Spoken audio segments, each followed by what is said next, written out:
Vous êtes appelé par Dieu lui-même, un élu destiné à changer le monde, et soudain, sans effort apparent, l'argent afflue comme une rivière en crue, transformant votre vie en un témoignage vivant de prospérité divine. Pourquoi cela arrive-t-il toujours?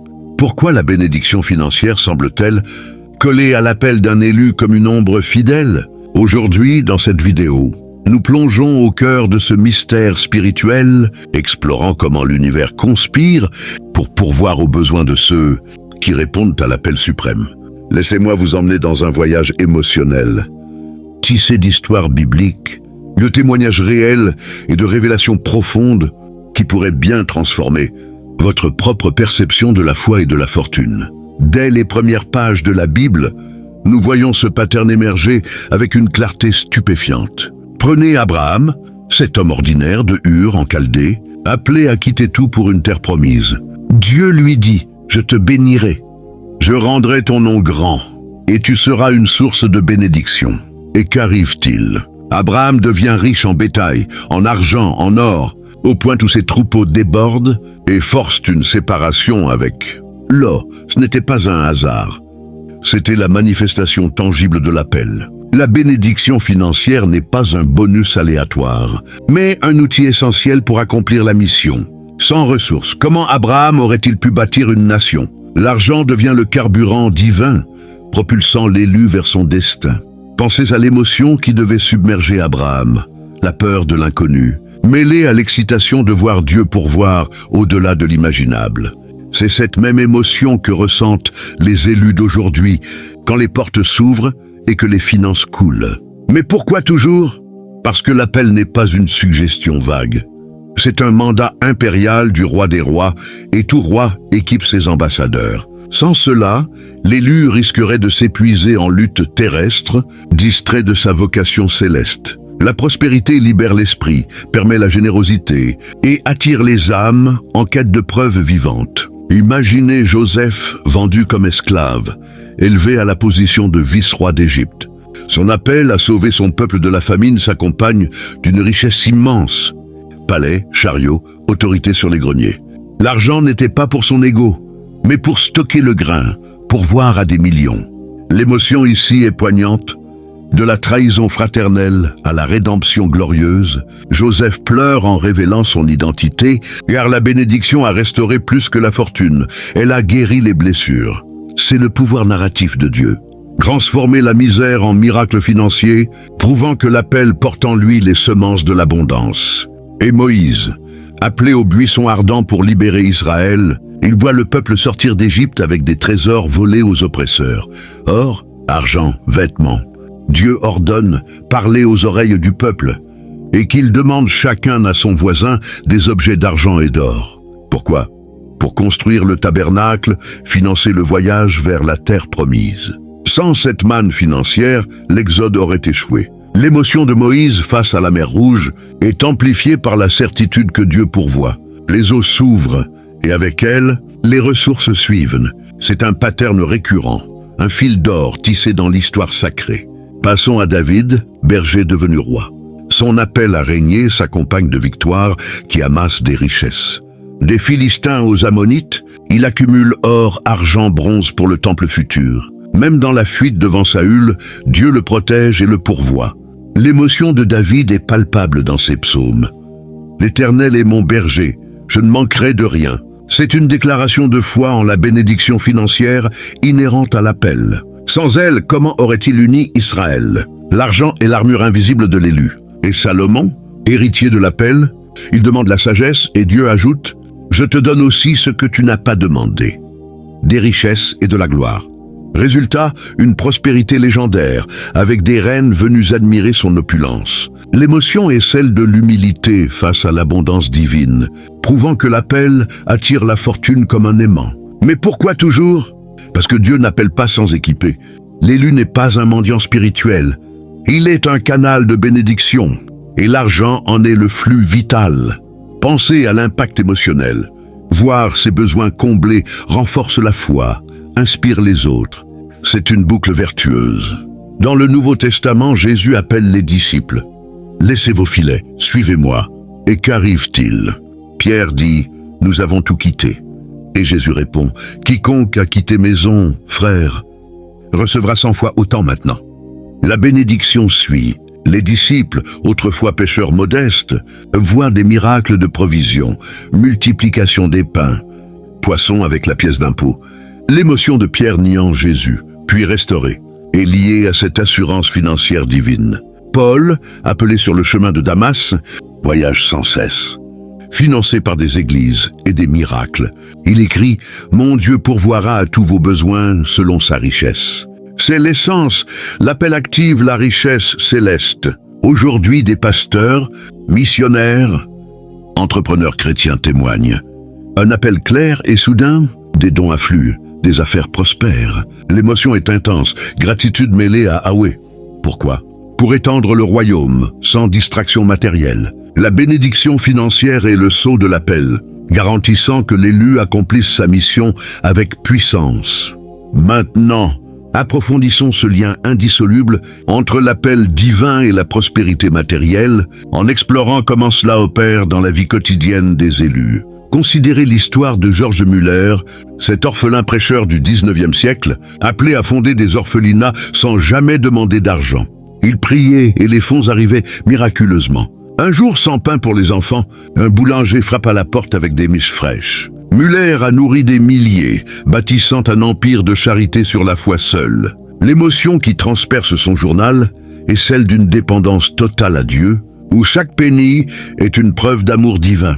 Pourquoi la finance suit-elle? Parce que l'appel n'est pas une aventure solitaire, c'est un partenariat avec le pourvoyeur. Sans ressources, Muller aurait échoué, mais la bénédiction l'a porté, inspirant des générations. Pensez à Billy Graham, appelé à évangéliser le monde. Le fermier modeste a conseillé des présidents. Ses croisades attiraient des millions, financés par des dons massifs. Il n'a jamais sollicité, pourtant les chèques pleuvaient. L'émotion de Graham, face à des stades bondés, était l'humilité devant la générosité divine, prouvant que l'appel magnétise l'abondance. Et Mère Teresa, appelée aux pauvres de Calcutta, elle fonda les missionnaires de la charité avec rien, mais les donations mondiales affluèrent. Hôpitaux, orphelinats, tout financé par une providence inexplicable. Son émotion dans la saleté des rues était la joie de voir Dieu multiplier les ressources pour les démunis. C'est le cœur du mystère. La bénédiction financière n'est pas pour l'élu seul, mais pour amplifier l'impact. Pourquoi toujours? Parce que Dieu honore son appel en équipant pleinement. Sans cela, l'élu stagnerait, mais avec, il vole.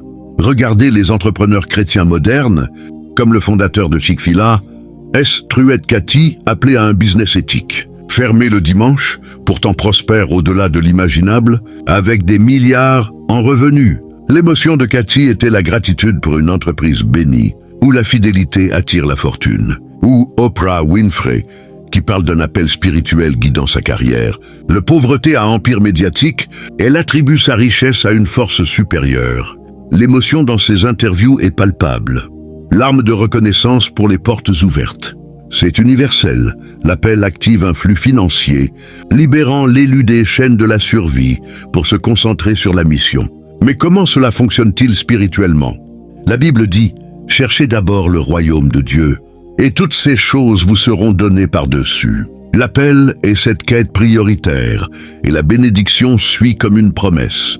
Émotionnellement, c'est libérateur. Plus de soucis pour demain.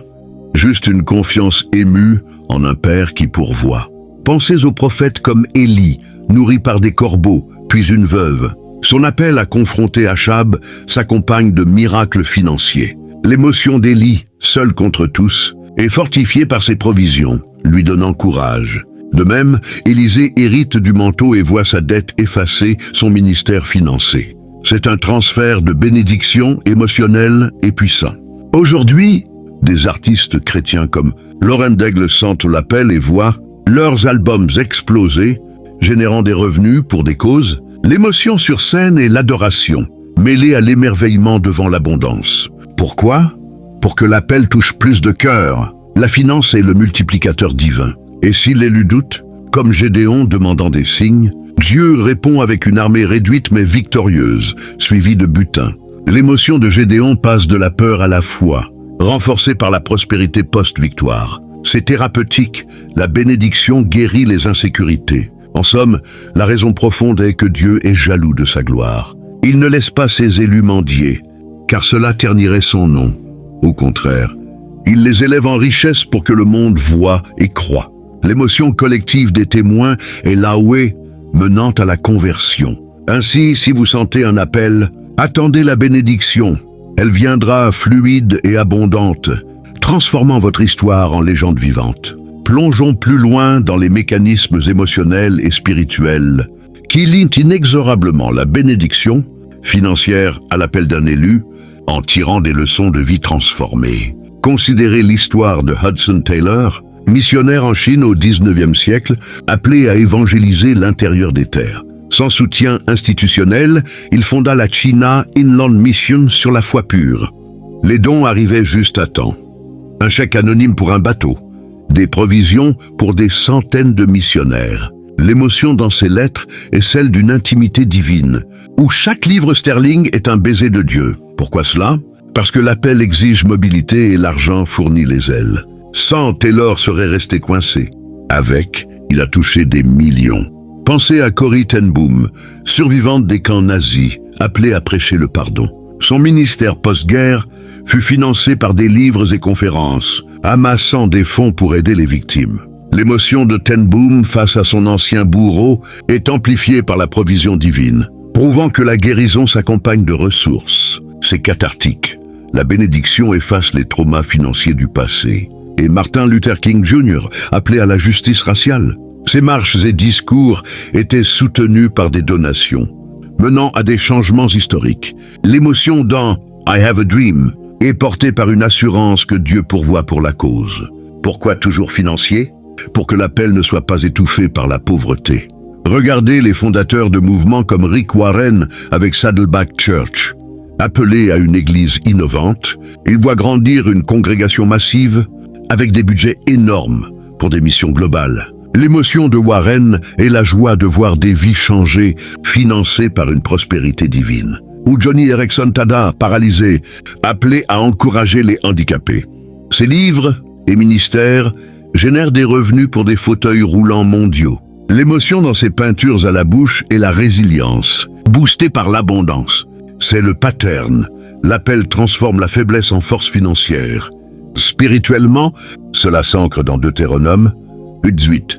Souviens-toi de l'Éternel, ton Dieu, car c'est lui qui te donne de la force pour acquérir ses richesses. L'appel est cette force, et la bénédiction suit. Émotionnellement, c'est empowering. L'élu se sent valorisé, capable.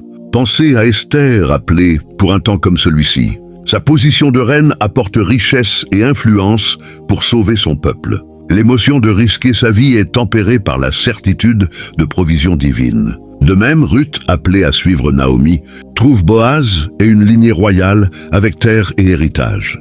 L'émotion de loyauté récompensée est touchante. Aujourd'hui, les influenceurs chrétiens, comme Stephen Furtick, voient de leurs églises exploser financièrement, finançant des outreach massifs. L'émotion sur scène est l'onction, mêlée à gratitude pour les ressources. Pourquoi? Pour étendre l'impact sans limite. Si l'appel est ignoré, la bénédiction tarit, comme pour Saul rejeté. Mais acceptée, elle coule. L'émotion de l'élu est un mélange de crainte et d'amour, sachant que Dieu investit en lui. En fin de compte, cette union est pour la gloire éternelle. La prospérité témoigne, attire, convertit. Si vous entendez l'appel, embrassez-le. La finance suivra, émotionnellement enrichissante, spirituellement confirmée. Explorons maintenant les dimensions psychologiques et théologiques qui expliquent le pourquoi la bénédiction financière est un compagnon inséparable de l'appel divin à travers des récits qui touchent l'âme.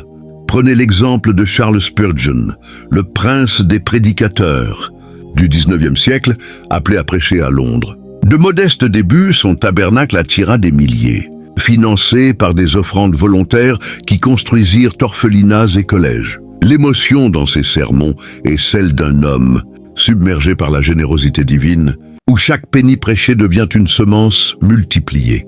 Pourquoi cela? Parce que l'appel demande amplification, et l'argent est le haut-parleur. Sans, Spurgeon aurait prêché dans l'ombre. Avec, il a illuminé l'Angleterre.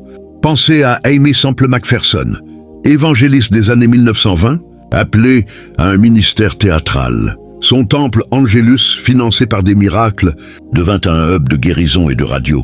L'émotion de McPherson, face à des foules, était l'extase de voir Dieu pourvoir pour des spectacles évangéliques. C'est dramatique. La bénédiction transforme l'appel en spectacle divin. Et Nelson Mandela? Bien que séculier, son appel à la liberté s'accompagna de soutien financier post-prison pour reconstruire l'Afrique du Sud. L'émotion de libération est liée à cette provision. Dans le domaine chrétien, Think of Pat Robertson, appelé à la TV chrétienne, CBN grandit en empire médiatique, financé par des téléspectateurs touchés. L'émotion dans ces émissions est la conviction que Dieu finance la diffusion. Pourquoi toujours? Théologiquement, c'est la loi de la semence. L'appel est semé en obéissance, récolté en abondance. 2 Cor 9:6. Psychologiquement, cela booste la confiance, réduit l'anxiété. Pensez à la veuve de Sarepta, appelée à nourrir Élie. Son huile et farine ne tarissent pas, sa foi récompensée. L'émotion de sacrifice tournée en miracle est profonde. De même, Ananias appelé à imposer les mains à Paul. Sa obéissance ouvre des portes de provision. Aujourd'hui, des auteurs comme Max Lucado voient leurs livres vendre millions, finançant des ministères. L'émotion d'écrire sous inspiration est amplifiée par les royalties divines. C'est le flux, appel, obéissance, bénédiction. Si retardé comme pour Jonas fuyant, l'appel persiste avec tempête, puis provision dans le poisson. L'émotion de repentance mène à l'abondance post-Ninive. Pour les élus, c'est une danse émotionnelle avec Dieu, où la finance est le rythme. Théologiquement, Dieu est Jéhovah Jireh, le pourvoyeur. Ignorer cela appauvrit la foi. Psychologiquement, la prospérité renforce l'identité d'élu, combat la pauvreté mentale. En conclusion de cette section, comprenez que cet accompagnement est pour votre bien. Il libère, inspire, glorifie. Si l'appel sonne, répondez.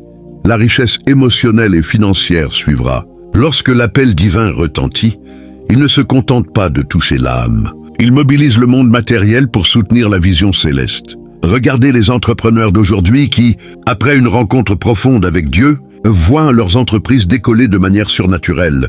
Prenez l'exemple de Damon John, fondateur de Fubu, qui parle ouvertement de sa foi. Parti de rien dans le Queens, il a bâti un empire de plusieurs centaines de millions grâce à une intuition qu'il attribue à Dieu. L'émotion qu'il décrit est celle d'un homme qui passe de la peur du lendemain à l'assurance d'un flux incessant. Pourquoi cette accélération financière? Parce que l'appel transforme l'individu en canal. L'argent n'est plus un but, mais un moyen pour influencer positivement des millions. De même, des pasteurs comme T.D. Jakes ont commencé dans des garages avant de diriger des méga-churches et des empires médiatiques. L'appel à prêcher la restauration a attiré des ressources colossales. Livres best-sellers, productions cinématographiques, partenariats mondiaux, l'émotion sur la scène d'Eagle Summit est électrique. Larmes et cris de victoire, car chaque dollar reçu est perçu comme une confirmation divine. Sans cette bénédiction, le message resterait confiné. Avec elle, il explose aux 4 coins du globe.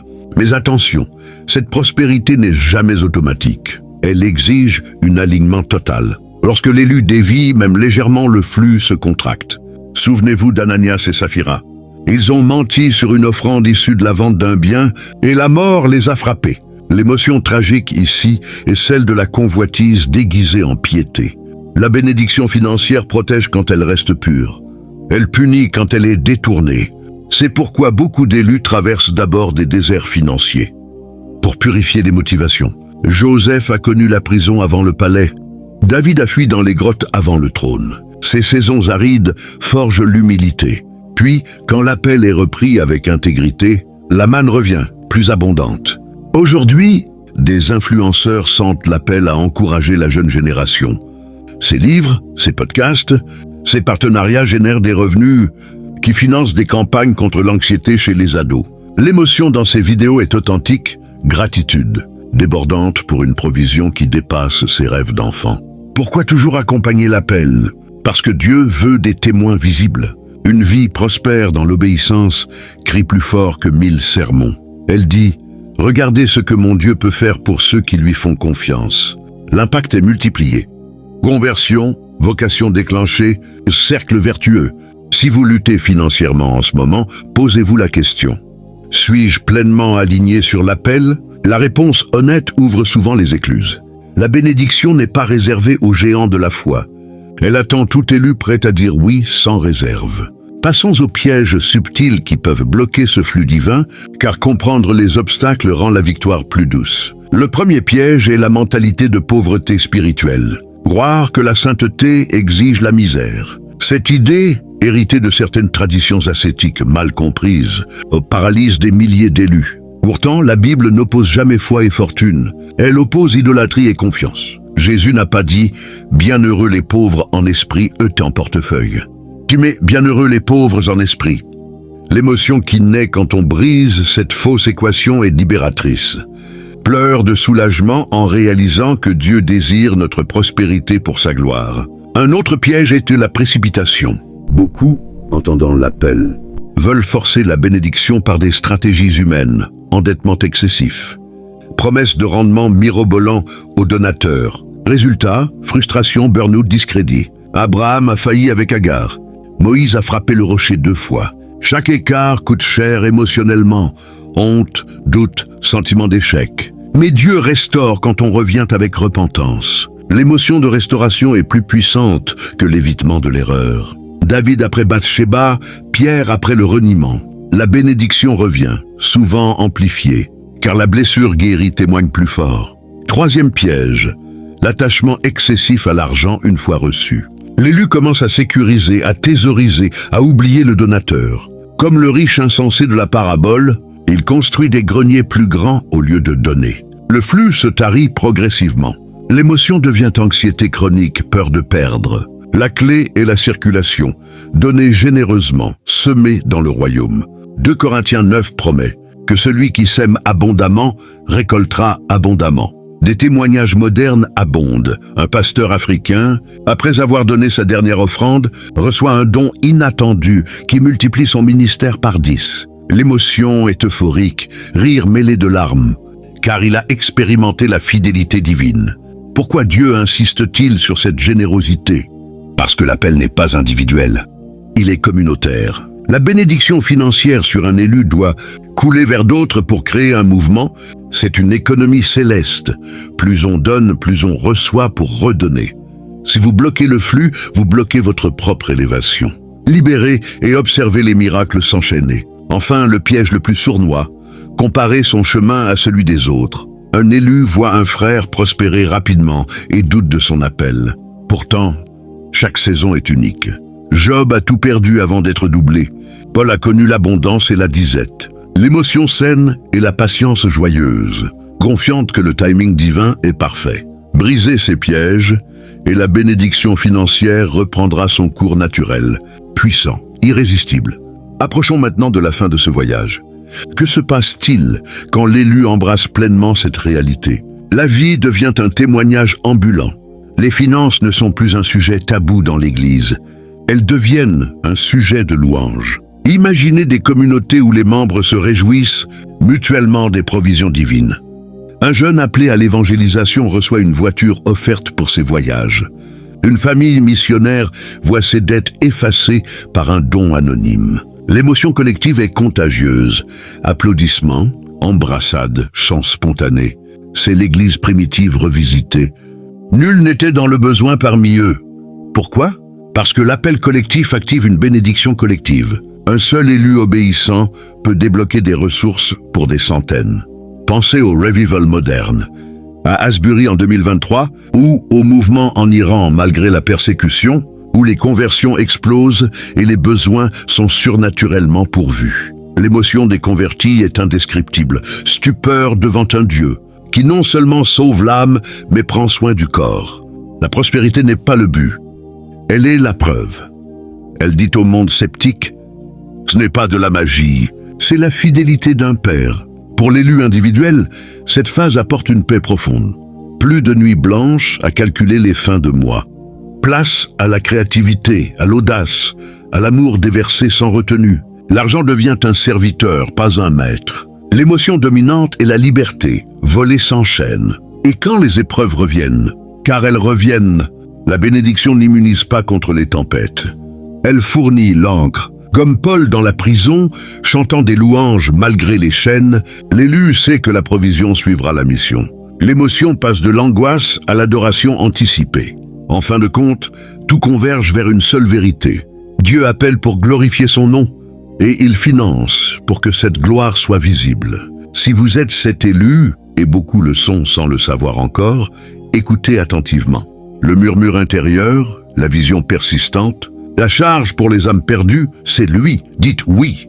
Quittez les excuses, marchez et regardez. Les cieux s'ouvriront, non pas en pluie, mais en or pur, en ressources illimitées, en vie transformée. Car l'appel n'est jamais solitaire. Il est accompagné, équipé, célébré par le roi qui possède tout. La bénédiction financière n'est pas une option. Elle est la signature de Dieu sur votre destinée. Répondez aujourd'hui. Demain, votre histoire fera pleurer de joie des générations. Et quand vous partirez, on dira de vous, elle a entendu l'appel. Et le ciel a répondu avec abondance. C'est votre tour. Levez-vous, élu. Le flux commence maintenant. L'appel d'un élu n'est jamais une affaire privée. Il déclenche une cascade de provisions qui touche des vies entières, souvent avant même que l'élu ne réalise l'ampleur de son impact. Observez les artistes chrétiens contemporains. Quand ils disent oui à la vocation, leur plateforme explose. Lauren Daigle, après des années de galère, reçoit un appel clair à chanter la vérité. Son album Look Up Child devient diamant, les streams atteignent des centaines de millions et les revenus financent des tournées mondiales où des milliers se convertissent. L'émotion sur scène est brute.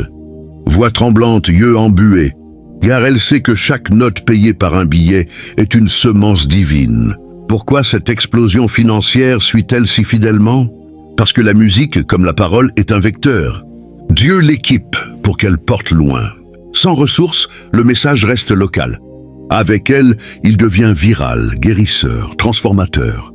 De même, des écrivains comme Priscilla Shirer sentent l'appel à enseigner les femmes.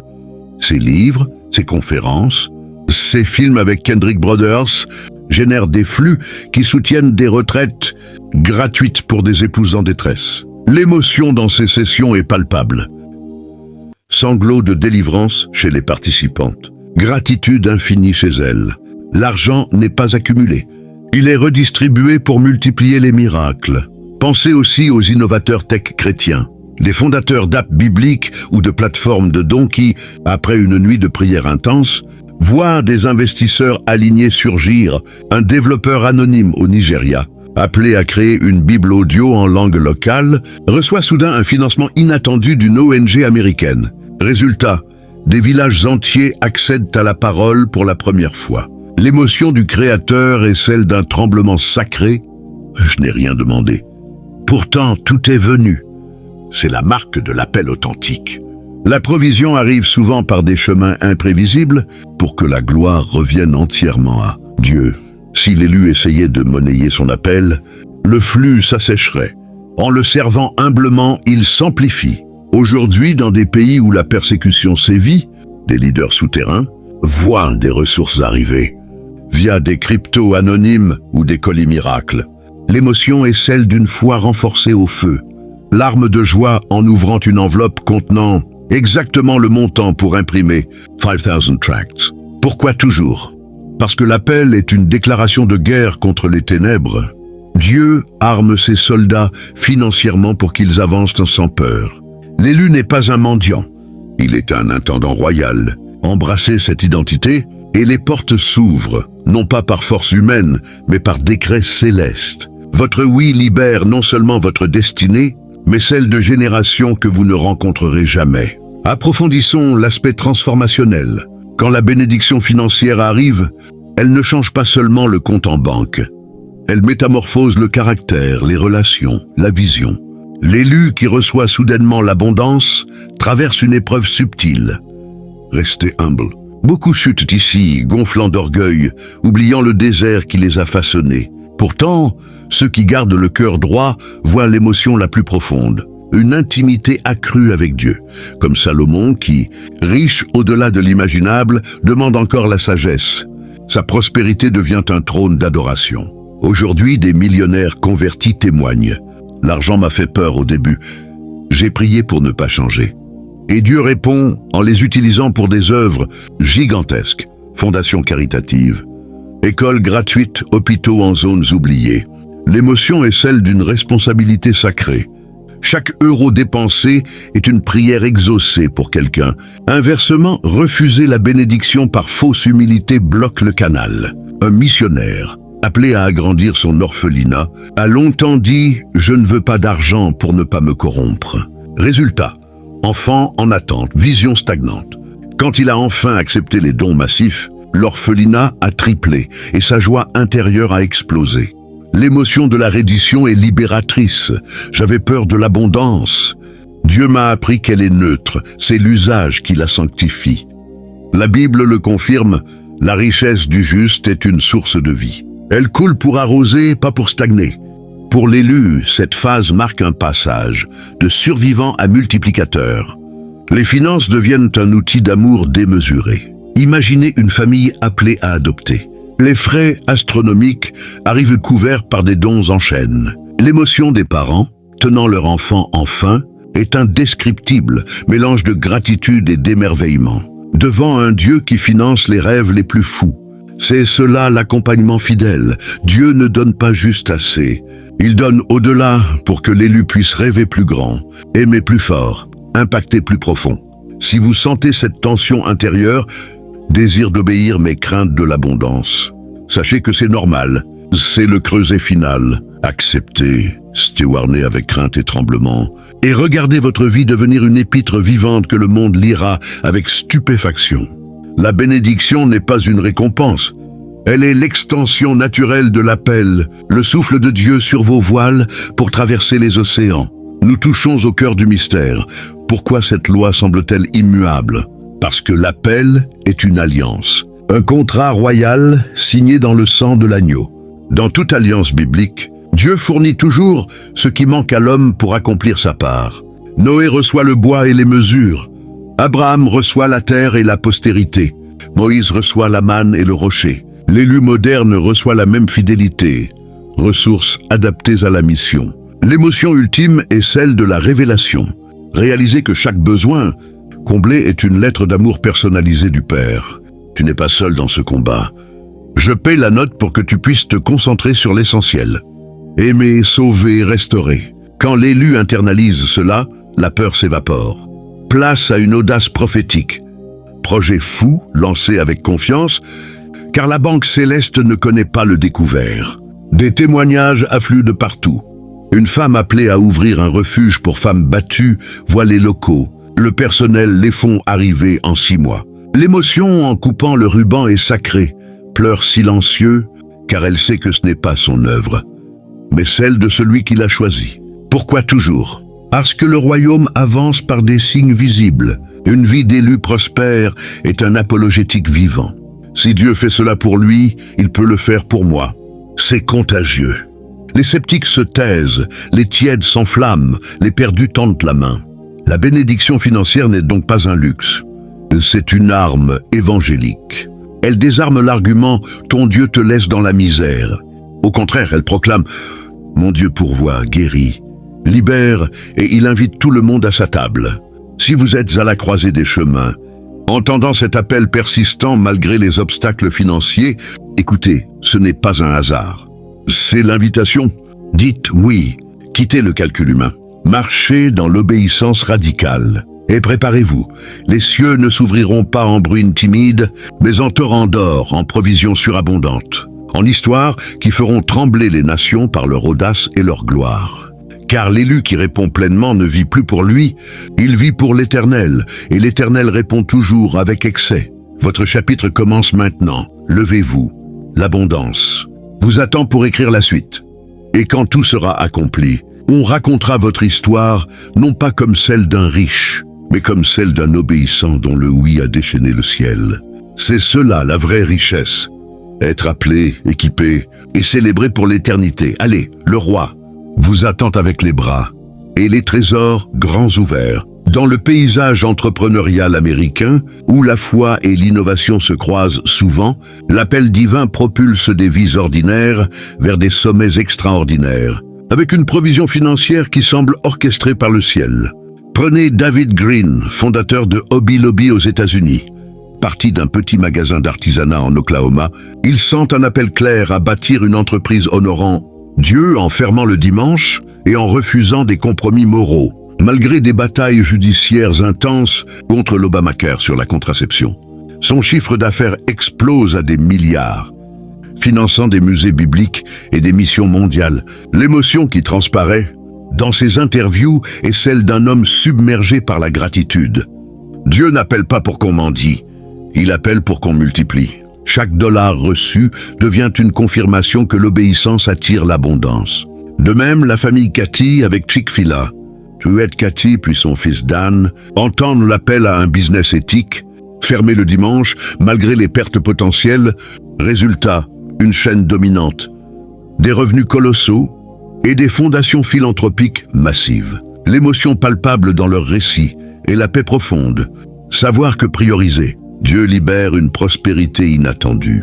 Pourquoi cette bénédiction suit-elle systématiquement?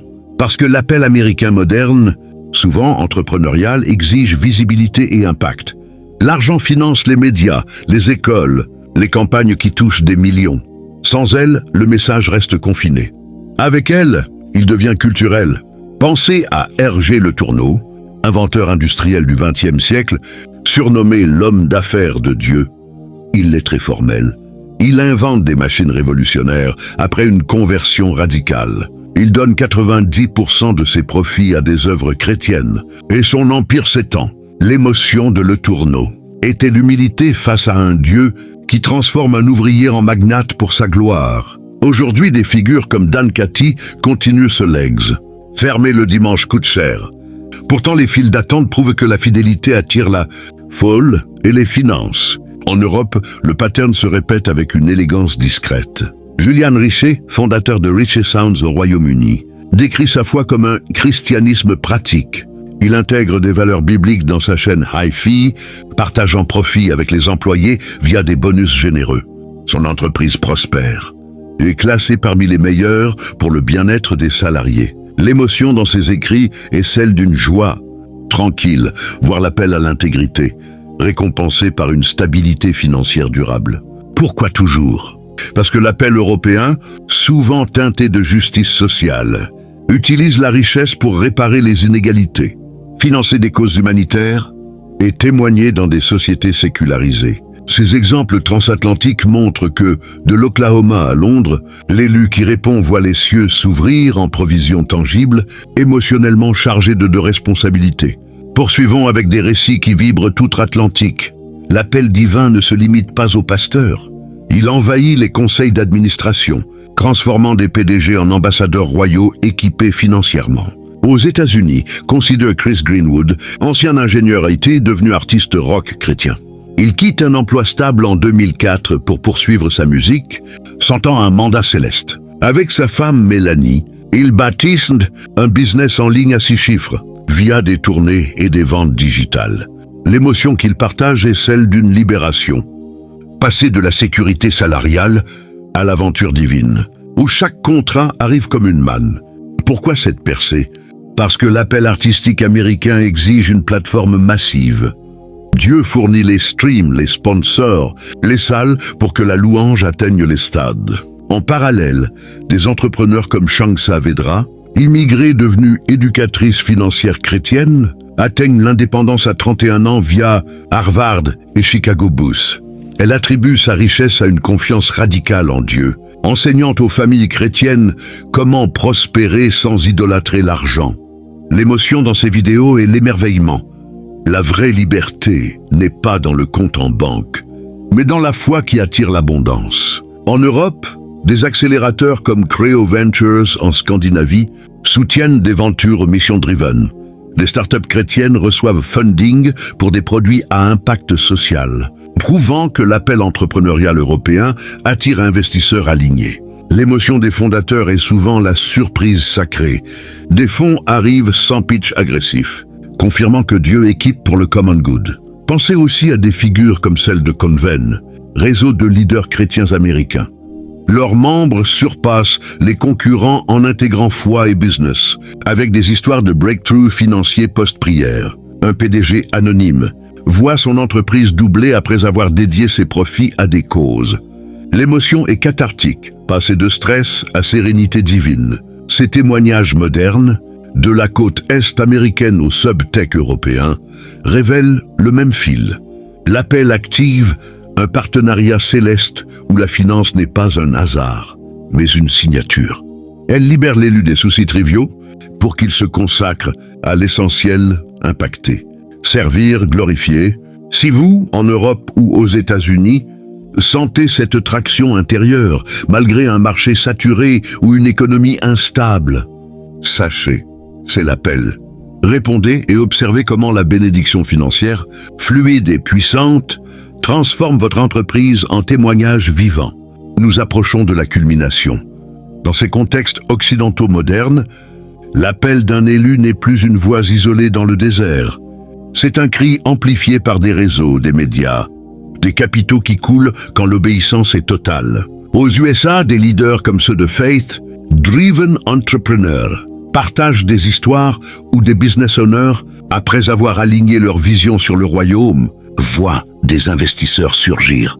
Des ventes exploser, des impacts multipliés. L'émotion collective dans leurs conférences est électrique. Larmes, applaudissements, car chaque breakthrough financier crie « Dieu est fidèle à sa parole ». En Europe, des réseaux comme Five2 ou Créo accélèrent des startups chrétiennes. Un appel à lancer une venture sociale attire des fonds éthiques, transformant des idées en mouvement. L'émotion des entrepreneurs est celle d'une humilité profonde. Je n'ai pas forcé, j'ai obéi et les portes se sont ouvertes. Pourquoi cette constance transatlantique? Parce que le royaume n'a pas de frontières. Que ce soit dans les gratte-ciel de New York ou les bureaux londoniens, Dieu équipe ses élus pour briller dans des cultures matérialistes, prouvant par la prospérité que la foi n'est pas un frein, mais un turbo. L'argent devient un mégaphone. Il finance des films chrétiens, des apps évangéliques, des fondations qui changent des vies. Si l'élu doute, comme tant le font face aux crises économiques, rappelez-vous, les tempêtes testent, mais la provision suit la fidélité. Et quand l'appel est embrassé pleinement, oui radical, générosité sans mesure, intégrité inflexible, la bénédiction ne coule plus en filet. Elle déferle en torrent. Votre vie devient une épître que l'Amérique et l'Europe lisent avec stupéfaction. Un élu ordinaire, appelé, équipé, prospère pour la gloire éternelle. Alors, si ce message résonne en vous ce soir, que vous soyez à Atlanta, Paris ou Berlin, arrêtez de calculer les risques. Levez-vous, dites oui, quittez les excuses. Marchez dans cet appel qui brûle en vous. Car le roi qui vous a choisi ne vous enverra pas nu. Il ouvrira les trésors des nations. Il déversera l'or pur de sa faveur. Il transformera votre histoire en une légende qui fera plier les genoux. L'appel n'est pas un fardeau solitaire. C'est une invitation royale à l'abondance éternelle. Répondez maintenant. Les cieux attendent votre amen pour déchaîner le flux. Et quand tout sera dit, on racontera. Elle a entendu l'appel. Et l'Amérique, l'Europe, le monde entier a vu la gloire de Dieu dans une vie bénie, financée, multipliée. C'est votre moment. Levez-vous, élus. L'or coule déjà vers vous.